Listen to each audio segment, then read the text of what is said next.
Imagine this. Your body is exhausted, but your mind refuses to stop. It's 2 in the morning. You're staring at the ceiling, and your thoughts are racing about work deadlines, about that mistake you made yesterday, about what could go wrong tomorrow. The more you try to stop thinking, the faster your mind spins. It feels like you're trapped in a loop you can't escape. That is overthinking. It's not just thinking too much. It's a silent thief that robs you of peace, drains your energy, and convinces you that the worst-case scenario is just around the corner. And the cruelest part, the more you fight it, the tighter it holds on. I've been there too. There were nights when I told myself, just sleep, stop thinking. But instead of silence, my mind turned into a storm, reliving old regrets, rehearsing conversations that never happened, or imagining disasters that never came. By morning, I felt like I had run a marathon in my head. Here's the truth. You're not alone in this. Overthinking is something almost all of us struggle with, especially in a world that constantly demands more decisions, more responsibilities, more pressure. But here's the good news. There is a way out. Buddhist wisdom, passed down for over 2,500 years, holds gentle yet powerful tools to quiet the restless mind. Not by fighting thoughts, but by seeing them differently. Not by forcing silence, but by creating space for peace to naturally arise. And today, I want to walk with you through those timeless teachings, step by step. We'll talk about how to let go of what you can't control, how to return to the present moment, and how to free yourself from the illusion that every thought is worth believing. Most importantly, I'll share with you a little-known technique that has changed the way I handle my own racing thoughts, one that very few people talk about, but once you understand it, it can transform the way you see your mind and your life. So stay with me until the end, because what you'll discover may be the very key you've been searching for. The key to finally making peace with your thoughts and finding calm no matter what storms arise. 1. Let go of what you can't change. There's something we all do without even noticing. We hold on too tightly. We hold on to plans that didn't go the way we imagined. We hold on to people who've already walked out of our lives. We even hold on to the idea that if we just try harder, we can control everything around us. But here's the truth. We can't. And the more we try, the more life slips out of our grip, like sand through open fingers. Think about it. How many nights have you stayed awake, replaying a conversation, wishing you had said something different? How many times have you worried about what someone else thinks of you, even though you can't control their mind, their feelings, or their choices? It's exhausting. And yet, we do it again and again, believing that if we just think hard enough, we can bend reality to match our desires. Buddha taught that suffering doesn't come only from what happens to us. It comes from the clinging, the grasping, the desperate attempt to hold on to things that were never ours to control in the first place. I once met someone who carried the weight of a broken relationship for years. They replayed every memory, every mistake, like a movie stuck on repeat. And every time, the pain came back stronger. They weren't suffering because of the breakup itself. They were suffering because they couldn't let go. Letting go doesn't mean you stop caring. It doesn't mean you give up responsibility. It simply means you stop fighting battles that were never yours to win. Imagine carrying a heavy backpack filled with rocks. Everywhere you go, it weighs you down. Now imagine that someone tells you, you can set it down. You don't have to carry it anymore. That's what letting go feels like. It's not weakness. It's freedom.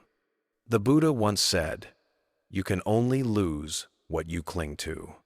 Think about that. When you loosen your grip, you stop being a prisoner of your own expectations. You stop measuring your worth by outcomes you can't control. And suddenly, there's space. Space for peace, for joy, for clarity. So let me ask you this. What are you holding on to right now that is too heavy for your heart? Is it regret about the past? Fear about the future? Or maybe a person you know you can't change, no matter how much you wish you could? Here's what Buddhist wisdom invites us to do. Notice the weight. Breathe into it. And then, slowly, gently, place it down. You don't have to drop everything all at once. You don't have to pretend it never mattered. But you can loosen your grip, little by little. And each time you do, you'll feel lighter, more free, more alive. Because peace doesn't come from controlling the storm. It comes from releasing the need to control at all. 2. Return to the now. Let me ask you something. Where is your mind right now? Is it replaying something from yesterday, an argument, a mistake, a memory you wish had gone differently? Or is it already running ahead into tomorrow, worried about what might happen, planning, controlling, overthinking? That's what most of us do. Our minds wander, backward into regret, forward into fear. And in the process, we miss the only place life is actually happening right here, in this very moment. The Buddha once said, "Do not dwell in the past. Do not dream of the future. Concentrate the mind on the present moment." Simple words, but powerful. Because the present is not just another moment. It is the only moment we truly have. I remember a time in my life when I was always racing ahead. I thought peace would come after I reached a certain goal, after I fixed a certain problem, after I achieved just one more thing. But the finish line kept moving. And no matter how fast I ran, peace was always one step away. Have you ever felt that? That sense that happiness is always waiting on the other side of when I get that job, when I heal from this pain, when life finally slows down. But here's the truth, peace isn't waiting somewhere else. It's already here. The problem is, we're too distracted to notice it. Think of it like this. Imagine you're walking through a beautiful garden. The flowers are blooming, the birds are singing, the sun is warming your skin. But you're so focused on your phone, scrolling endlessly, that you don't see any of it. That's how we live most of our days. Life is here, but our mind is somewhere else. Coming back to the now doesn't mean ignoring your responsibilities or forgetting your dreams. It means remembering that this breath, this step, this heartbeat, that's where life is unfolding. And when you anchor yourself in it, something shifts. You feel grounded. You feel steady. You feel alive. There's a practice in Buddhism called mindful walking. It's so simple, yet so profound. As you walk, you don't just rush to the destination. You place your foot on the ground gently, feeling the contact. You breathe in, you breathe out. You remind yourself, I have arrived. I am home. And suddenly, every step becomes a step into peace. So here's what I invite you to do. Next time your mind starts spinning into the past or racing into the future, pause. Take one slow breath. Look around you. Feel the chair supporting you, the air touching your skin, the sounds around you. That's the present moment. That's your true home. The past is gone. The future hasn't arrived. But the present, this now, is always here, quietly waiting for you to return. And when you do, you'll realize something beautiful. Peace was never far away. It was never missing. It was always here, within reach. We just forgot to notice. So let's come back. Not tomorrow. Not one day. But now. Because now is all we ever really have. 3. Thoughts are temporary guests. Have you ever noticed how some thoughts arrive uninvited and then refuse to leave? One moment you're fine. The next moment, your mind is flooded with regret about the past or fear about the future. It feels so real, so heavy, as if this single thought is the absolute truth about who you are and what your life will become. But here's the conflict. Those thoughts, no matter how intense, are not permanent. They don't define you. They're like clouds drifting across the open sky. The Buddha often reminded his students, all conditioned things are impermanent, and that includes our thoughts. Each one arises, stays for a moment, and then disappears. Just like a guest who visits your home. They come, they stay, and eventually they leave. The problem is, we mistake the guest for the homeowner. We think, if I feel fear, then I must be fear. Or, if I have this regret, then I must be broken. But no, you are not the guest. You are the home. You are the spacious awareness that thoughts simply pass through. I remember a time when I was consumed by self-doubt. Every morning I woke up with the same voice in my head. You're not good enough. You'll fail. It felt like a permanent identity. Like that voice was me. But over time, with practice, I began to see it differently. That voice wasn't me. It was just a visitor, loud, pushy, and overstaying its welcome, but still only a visitor. And when I treated it as such, something powerful happened. It lost its control over me. Here's the shift I want you to imagine. Picture your mind as a vast blue sky. Now picture your thoughts, your worries, your fears, your memories as clouds. Some clouds are light and fluffy. Others are dark and stormy. But no matter how heavy, no matter how thick, none of them can erase the sky. The sky remains wide, open, untouched. That sky is you, your true self, your awareness, your calm center. When you remember that thoughts are only visitors, you stop giving them the power to run your life. You can watch them come and go, the way you'd watch cars passing on the road outside your window. You don't need to chase after every car. You don't need to stop each one and demand answers. You just notice and let them pass. The next time a painful thought arises, try this. Instead of saying, "This is me, this is who I am," say, "Ah, a visitor has arrived." Label it gently. This is fear, this is regret, this is worry. And then breathe. Allow it to be there without resistance. And just as naturally as it appeared, it will fade. It doesn't mean thoughts will never come again. They will. But the difference is, they no longer control you. You no longer mistake them for your identity.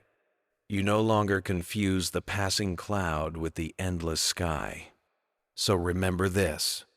You are not your fear. You are not your regret. You are not even your thoughts. You are the awareness that watches them come and go. And the more you live from that awareness, the more peace you discover within yourself. 4. Rest in impermanence. Think about this. Every joy you've ever felt, every heartbreak you've ever carried, none of it stayed forever. The happiest moments fade. And the darkest nights, they too eventually end. This is one of life's deepest truths. Everything changes. Everything passes.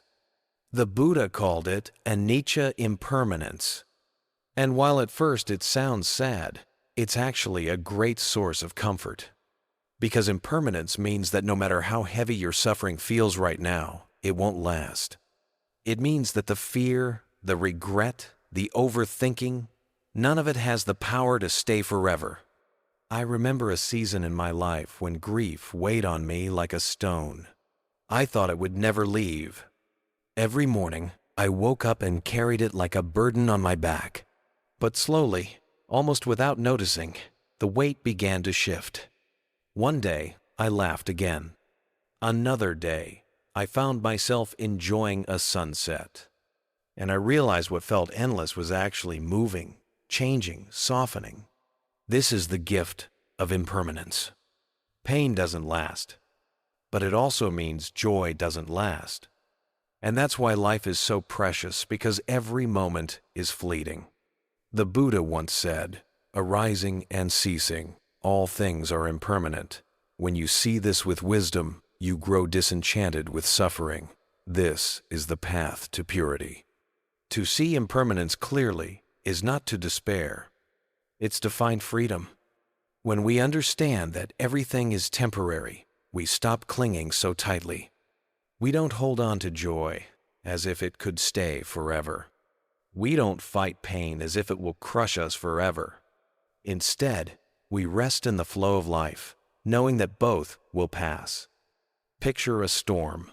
When the rain pours down, it feels endless. But have you ever seen a storm that lasted forever? Eventually, the clouds part, the air clears, and the sun returns. Your mind, your emotions, your struggles, they're like that too. Temporary storms in the wide sky of your life. So, here's something you can practice. When you feel joy, cherish it. Don't cling, just appreciate it, like watching fireworks light up the night sky, knowing they'll fade, but still allowing yourself to be amazed. And when you feel sorrow, remind yourself, this too will pass. Not as an empty phrase, but as a truth you can trust. Because every experience in your life so far has proven it. Nothing has stayed the same.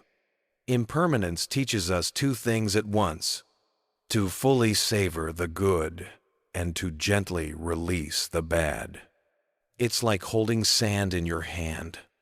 If you clutch it too tightly, it slips away. But if you hold it gently, you can feel its texture, its warmth, without losing the beauty of the moment. So, let impermanence be your teacher. Let it remind you to live fully now, to breathe, to see, to love, without demanding forever. Because forever isn't the point. The point is presence. The point is knowing that life, in its constant change, is still a gift. 5. Practice gratitude. Have you ever noticed how easy it is to get stuck in your head? The constant noise of worries, what-ifs, and never-ending to-do lists. It's like a storm that refuses to quiet down. And in the middle of that storm, peace feels impossible. But here's something I've learned, both from my own life and from the wisdom of the Buddha. A mind filled with fear and overthinking cannot exist in the same space as a heart filled with gratitude. They simply don't mix. It's like trying to light a candle in the dark. Once the flame appears, the darkness has no choice but to fade. Think about this. Every time you pause to notice something simple, something you already have, you are inviting peace back in. Maybe it's the warmth of your morning tea. Maybe it's a friend who checks in on you, or just the fact that you are still breathing in this very moment. Gratitude doesn't need grand gestures. It thrives in the small, often overlooked details of daily life. The Buddha once said, "Let us rise up and be thankful. For if we didn't learn a lot today, at least we learned a little. And if we didn't learn a little, at least we didn't get sick. And if we got sick, at least we didn't die.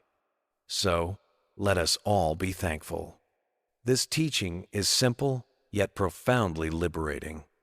It reminds us that even in hardship, there is something left to honor, something left to cherish. For me, this practice shifted everything. I used to wake up, immediately diving into stress emails, deadlines, problems waiting to be solved. My mind was already racing before I even left the bed. But when I started writing down just 3 things I was grateful for each morning, everything softened. Not all at once, but gradually. The storm didn't control me the same way anymore. Gratitude became my anchor. And here's the beauty. Gratitude rewires the way we see the world. When we're focused on lack, on what's missing, life feels heavy. But when we train our attention to notice what's already here, even if it's small, we realize abundance has always surrounded us. That shift, tiny but powerful, changes how we move through each day. So, how do we practice? It doesn't need to be complicated. Pause right now. Take a breath. Ask yourself, what is one thing, right here in this moment, that I can be grateful for? Don't search for something perfect. Just something real. The sound of birds outside. The roof over your head. The fact that your heart is still beating, carrying you through another day. Gratitude is not about ignoring problems. It's about creating space in your heart so the problems don't consume you. It's about reminding yourself that life, even in its struggles, still holds gifts worth noticing. So, the next time your mind feels crowded, filled with thoughts that spin in circles, pause. Shift your focus. Find one thing, just one, to be thankful for. And watch how the storm begins to calm. Gratitude doesn't erase the chaos of life, but it gives you the strength to walk through it with a lighter heart. And maybe that's all we really need. Not a life without challenges, but a heart that can still see beauty in the middle of them. So today, let gratitude be your practice. Not someday, not when life is perfect, but now exactly as at Island. 6. Embrace simplicity. Have you ever felt like life is pulling you in 1,000 directions? Work deadlines, family responsibilities, social media screaming for your attention, and on top of that, the constant chase for more. More money, more success, more validation. It never ends, does it? I know that feeling all too well. There was a time I thought happiness would finally arrive, once I achieved the next big goal. But every time I reached it, the finish line moved again. The result?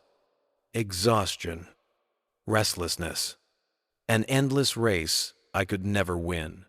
The Buddha once taught that craving is the root of suffering. And it's true. The more we grasp, the heavier life feels. But here's the paradox. When we choose simplicity, when we let go of the race, we discover that happiness has been sitting quietly beside us all along. Think about it. When was the last time you felt genuine peace? Was it during a luxury trip? Or was it in a simple moment watching the sunset, laughing with a friend, sipping warm tea on a cold morning? Simplicity isn't about having less. It's about needing less. And that, my friend, is a form of freedom. I remember when I first tried living more simply. I started small, decluttering my room, saying no to things that drained me, choosing presence over constant distraction. And little by little, something changed. My mind grew lighter. I stopped comparing myself to everyone else. And for the first time in a long time, I felt free. Simplicity doesn't mean you abandon ambition or stop caring about the future. It means you no longer let endless desires dictate your peace. The Buddha said, "Contentment is the greatest wealth." And when you think about it, that's true richness, being content with enough, instead of chasing what never ends. So how can you practice this? Start by asking yourself, what can I release today? Maybe it's a possession you don't need. Maybe it's an expectation that's been weighing you down. Or maybe it's just the habit of always trying to do more instead of savoring what's already here. Simplicity isn't boring. It's spacious. It's clarity. It's the quiet reminder that peace isn't found in adding more layers. It's found in peeling them back. So today, I invite you to pause. Look around. Notice the ordinary blessings that often go unnoticed.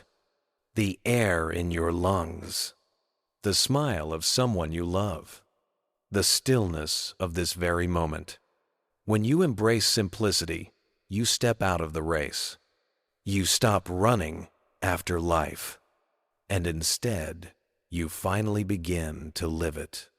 Because sometimes, the most profound freedom is found not in having everything, but in realizing you already have enough.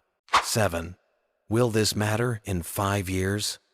Have you ever lost sleep over something so small, only to look back years later and wonder, why did I even worry that much? Maybe it was an argument with a coworker. Maybe a mistake you made in front of others. Or maybe that bill you thought would crush you, but somehow you managed to get through. At the time, it felt unbearable. But today, it hardly matters at all. This is the trap of the mind. When worry strikes, it feels like the end of the world. Our hearts race. Our thoughts spiral. And suddenly, one small problem looks like a mountain. I've been there too, lying awake at 2 a.m., replaying the same scenario over and over, as if worrying could change the outcome. But here's a question that changed everything for me.